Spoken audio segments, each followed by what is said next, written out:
This is the Whole Care Network.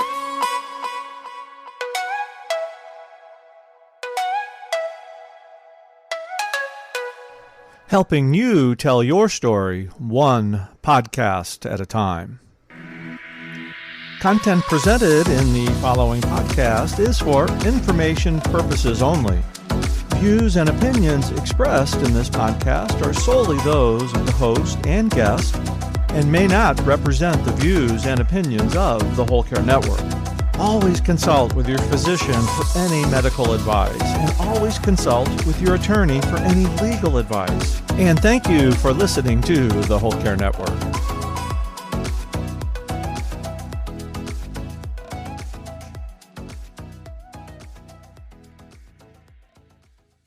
Welcome to the I Saved You, Now Do the Dishes podcast. I'm author and speaker Carrie Severson. In each episode, I'll share stories and tips from my experience with caregiving and advocacy through my husband's cancer journey.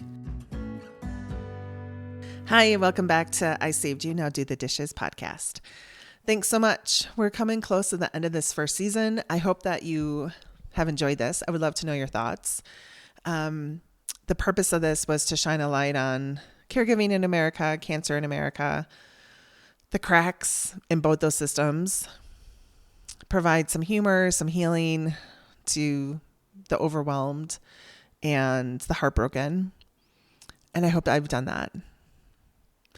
So last episode, I really talked about, it felt like every time we were taking a step forward, we were stepping into a crack. There are a lot in this journey because humans are involved. Everyone, makes mistakes. And we put so much pressure and attention on the negative components of the healthcare system because we're literally dealing with life or death.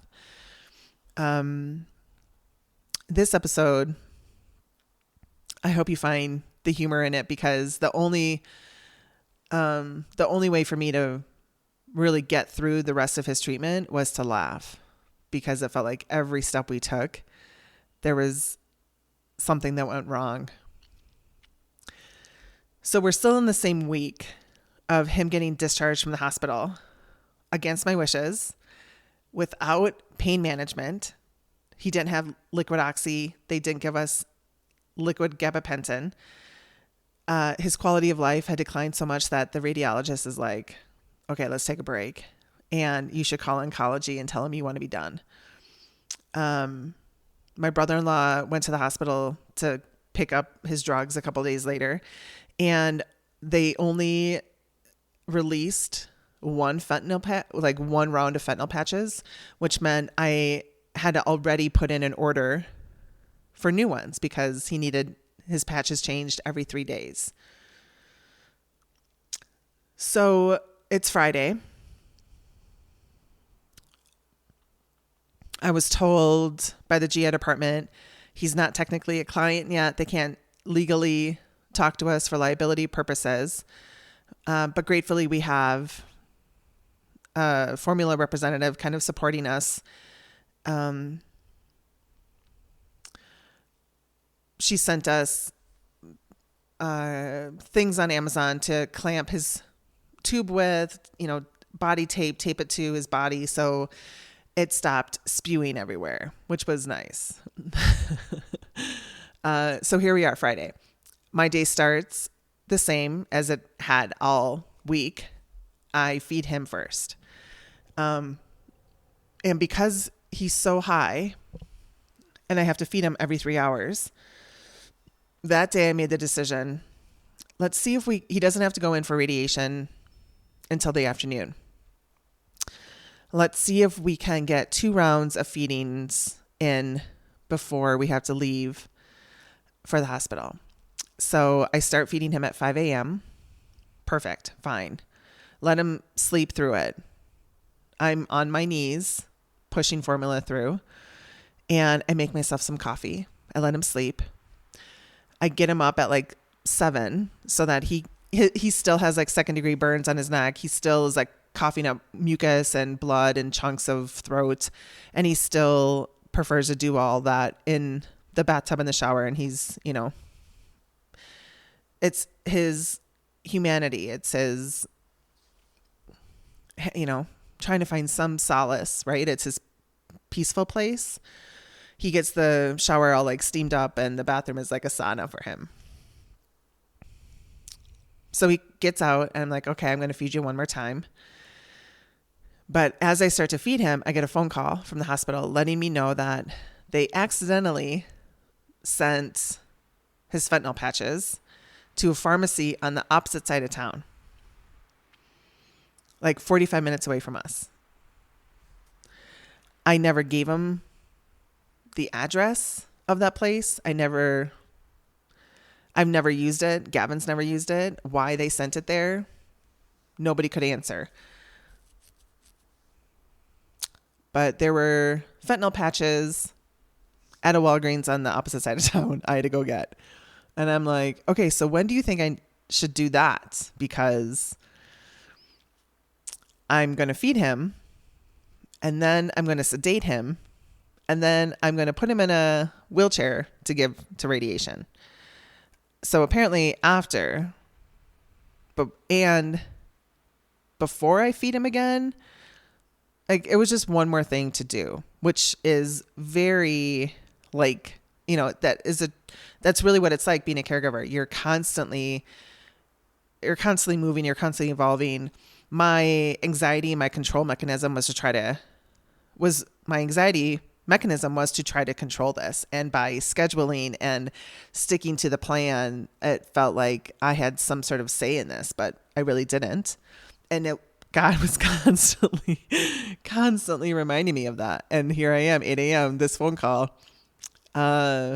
Sorry, we sent necessary pain management an hour and a half out of your way. All right, so I'm pissed. So I feed Gavin a second time that day without really paying attention to it. And you can't do that. I'm rushing his formula. I'm pushing it through really quickly. I rush water.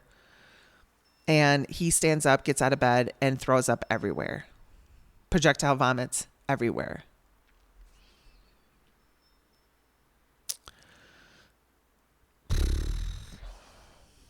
Immediately put a call in to this formula representative, and she's like, okay, well, there's two reasons somebody will do that. One, it's the actual formula and their body is no longer accepting it, which is an issue. So I'm going to send you samples of something else to try. Or two, you rushed through feeding him. And I was like, fuck. It's my fault. I felt like shit.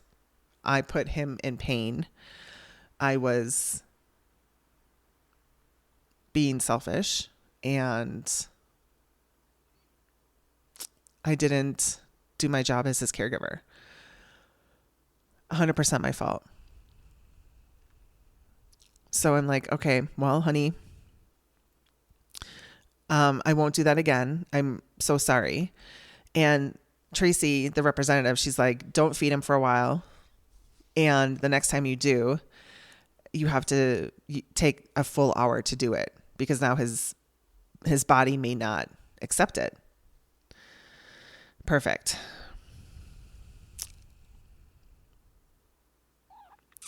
So we get in the car, and Gavin doesn't want to go right to the hospital. He's like, my stomach is really nauseous. I can't imagine.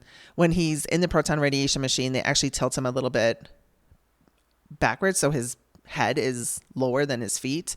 He's like, I can't imagine that. That's not going to feel good.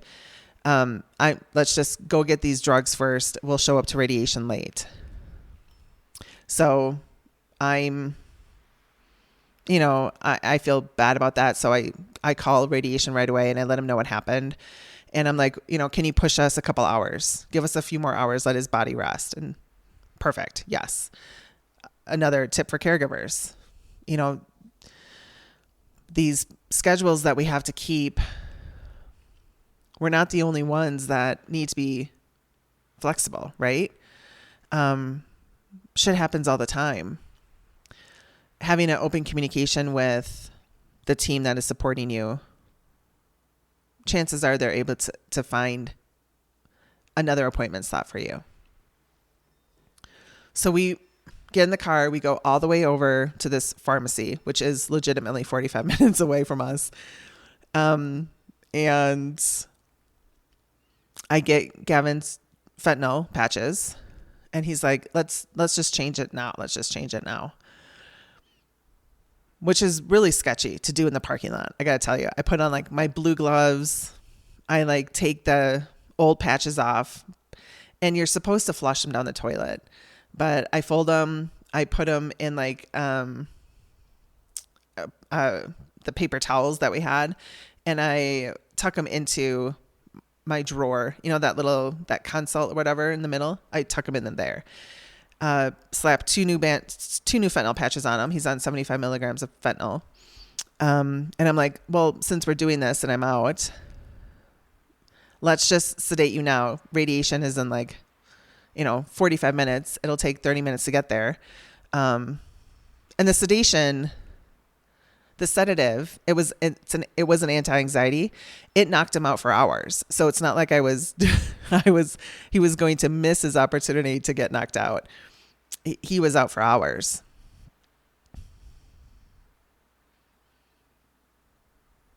So there we are in the parking lot of a random Walgreens in a part of town we don't ever go to. And I'm like drawing up anti-anxiety meds, and I push it through his feeding tube, water before and after. And the port pops open, and formula and water end up all over my car floor. And he's like, immediately he feels bad. He's like, I'm so sorry, honey. He like he puts the tube back on, the top back on the tube, and he's like holding it. And he's all embarrassed, and he's like, I'm so sorry, honey. It won't smell bad for long. I'll fix it. I'll clean it up. And the last thing on my mind is that my car is going to smell like puke and formula. The first thing and the only thing on my mind is, holy crap, is there anti-anxiety meds on my floor?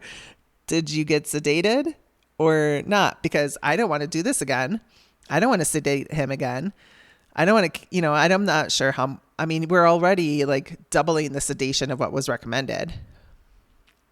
We were giving him the same amount of sedative that the long-term hospital wing gave him, but the radiologist lowered it by half, which did not work for him. So I'm like, I don't want to do this again. And so he's like, well, in 30 minutes, if I'm not asleep, you've got to drug me again. We're like compromising on drugs in Walgreens parking lot. Gratefully, he's fast asleep 20 minutes later. So get to the hospital parking lot. I'm just hanging out in the parking lot. It's quiet. The sun is beating down on me.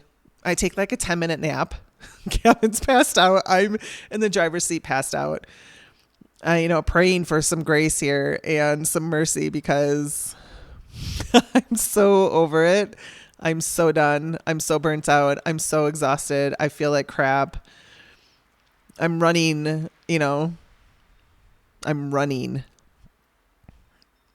my mind won't ever stop, won't ever shut off. I'm praying this works and that Gavin never goes through anything like this again. I'm grateful it's happening to him and not me, because I don't know if, he would be able to do what's required here. Gavin has ADD, and sometimes the details, skip his mind. And doing what I had to do required so much time, energy, thought. You're thinking of the things that have to happen, the things that are about to happen, the long-term thing too. Like, I'm already thinking about what's rehab supposed to be like? What happens in a couple of weeks when this is done?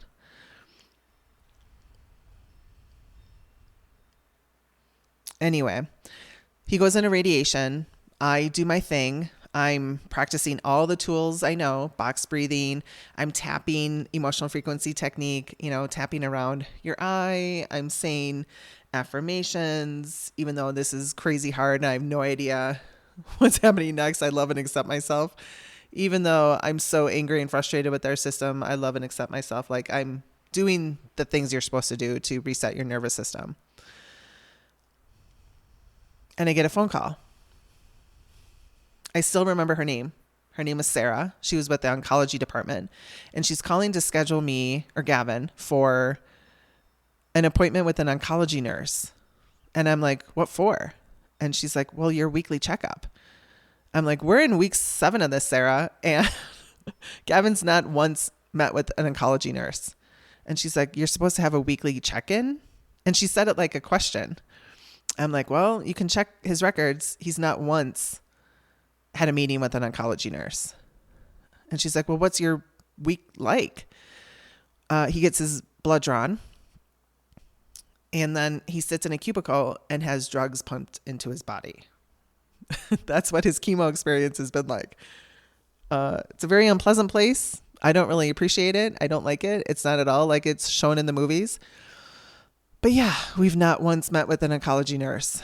I'm not going to start now. I can tell you that. So no, thank you. Declined. Cancel, clear, delete. Do not pass go. I'm like, this isn't happening.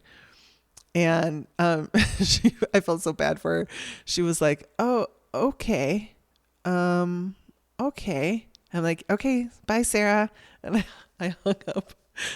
I hung up and I'm like, I feel bad for her. I should go find her, like hug her. Like, clearly either she's new at this or, I didn't think I was mean, but I was like, yeah, no, that's not happening. So not long later, I get another phone call and it's Sarah. And I'm like, hey, Sarah, are you okay? And she's like, yeah, I'm just calling to like clarify. And again, you have to laugh at this because otherwise I'd cry. And trust me, I cried a lot. I'm sure you've cried a lot too. But like at this point, it's fucking funny. I'm like, yeah, Sarah, we've not met with an oncology nurse. And she's like, okay, well, I think you guys fell through the cracks because you're supposed to have met with an oncology nurse on a weekly basis. I'm like, yeah, well, I'm not surprised we fell through the cracks because I feel like I stepped on a lot of them. It was like all of them. I stepped on a lot of cracks. Carrying Gavin, pushing Gavin, wheeling Gavin, yelling at Gavin. We stepped on a lot of them. So I think what happened, and I've had it like a long time to think about this. So if you remember in the very beginning, I told you that Gavin and I went up to Sedona, Arizona to put our dog to rest. And he wanted 24 hours without cancer. This was before he even started treatment. It was like early January. And on the way up there, I got a phone call from the radiology department letting me know that they had scheduled all 35 of his fractions, his appointments, and to make sure that they all worked with my schedule. And if I needed to reschedule anything, I should. And I said, okay, well, what about chemo? And there was this long pause. And she was like, well, chemo's going to call you independently. And there was something about the conversation that said, I knew it was wrong. I knew something was wrong. So Gavin's like, I don't want cancer. Turn your phone off. But I couldn't because I knew something was wrong. So he goes outside to play in the creek. I call every phone number I had until I got somebody in the oncology department to basically tell me that Gavin's case had been bumped by like a month because the original oncologist we met with could no longer work with Gavin because of his schedule. And I was like, yeah, that's not happening. You either find somebody to pump drugs into his system or I'm going to take his case elsewhere. And cancer cases are expensive. I mean, like, it's a shit ton of money to do this. And threatening to take a case away and give to another hospital is a substantial amount of money. And so I got a phone call a little later. Guess what? We found somebody. So I'm not surprised, fast forward 7 weeks later, that our case fell through the cracks with oncology. He never once met with an oncology nurse. So I remind Sarah, I'm not starting that. There's no way in hell we're this far into this. There's no way he's going to he wants to be done with oncology anyway. I'm not going to introduce, this isn't happening. And I repeated, I was like, if Gavin's oncologist needs to talk to him, we can have a conversation, but he wants to be done with oncology. We're not doing this. So Sarah's like, okay, I'll talk to your doctor. So later that day, Gavin comes out of radiology. He's in a wheelchair next to me, and I don't even attempt to feed him. I just don't want to get back in the car yet because that day it was a lot, right? And I felt like I just kept on getting like kicked in the face. Sarah calls one more time to say, okay, I talked to your doctor. He's willing to have a video call with you at 7 a.m. on his day off, or you can actually meet with him at 8 a.m. And the days that we were offered were the following week, Monday or Tuesday. And I'm like, first of all, I find it very ironic. I think I actually said insulting. I'm like, I find it very insulting that he had the nerve to offer me a time, but make sure I knew it was his day off. Fuck that guy. No. I'm like, no, I'm not gonna, cause all I'll be thinking about the entire time is, you want me to feel sorry for you because you're doing this on your day off, or you think I'm going to think better of you? No, this whole thing has been a shit show. No. So we picked the office time, and it was like 8 a.m. on Tuesday. And I kept saying to Sarah, I'm like, he wants to be done with chemotherapy. I'm hoping that this appointment is to close this like case and to talk about his chemo journey, not anything else. And Sarah couldn't say anything about it. She was like, well, all I know is that I did book your appointment for this. And I'm like, all right, Sarah, well, I'm going to go because I don't have anything else nice to say about this experience. So, thanks for calling. I hang up the phone. I look over at Gavin. He's like white, ghost, nasty looking. He's clammy. He's, I'm sure, he hasn't had, he's so high, very little formula that day, actually got into his system. So I'm like, okay, we got to go. So he's in a wheelchair, get him up into the car, get him home, prop him up, pray the formula sticks. I take a full hour to feed him 375 milliliters of formula, a carton and a half. And he doesn't, move. He doesn't wake up for like hours.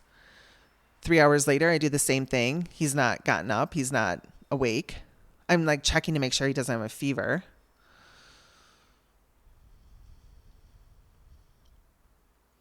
I Clorox everything that he projectile vomited on earlier that day. It's crazy.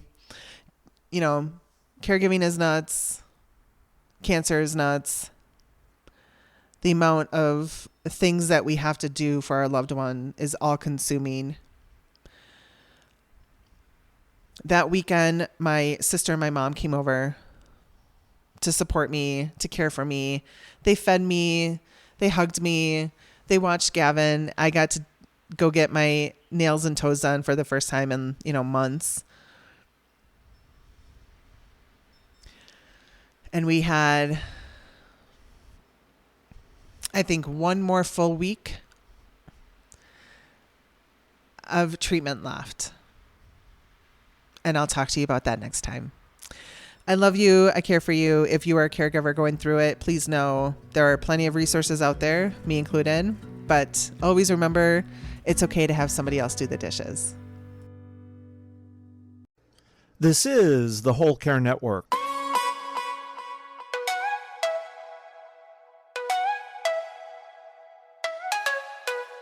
Helping you tell your story one podcast at a time.